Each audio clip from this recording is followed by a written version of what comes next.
Picture this. You're at a fashion runway in Dubai. Flashes going off, music in the air.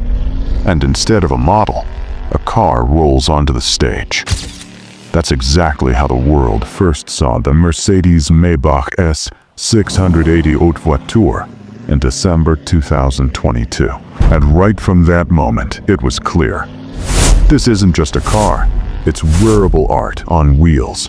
Only 150 people in the entire world will ever own one. Think about that. It's rarer than most supercars. And under that elegant body is a beast.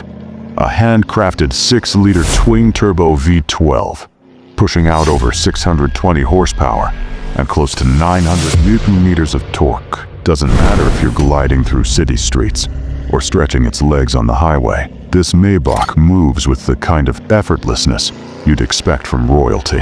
But honestly, the power is just the beginning. Look at it. The body wears a two-tone finish. Deep nautical blue on top, shimmering rose gold below. Even the wheels are dressed up to match.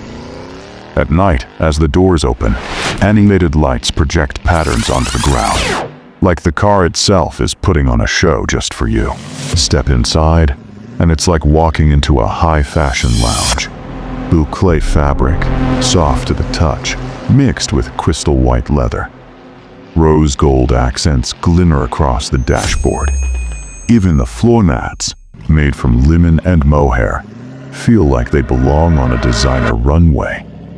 And yes, every single one comes with its own numbered plaque, plus a luxury gift box with Maybach branded accessories. The tech gets the haute couture treatment too. The Maybach system has custom graphics, glittering clouds, rose gold highlights, and even 12 fashion-themed avatars.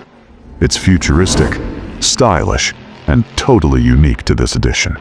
Mercedes never revealed the exact price. But let's be honest, if you need to ask, you probably aren't on the list. Delivery started in early 2023, with a handful reaching the US and other key markets. The Haute Voiture isn't just a Maybach. It's a rolling piece of fashion history. Power, exclusivity, and elegance fused into one. For the lucky 150, it's not transportation. It's a statement.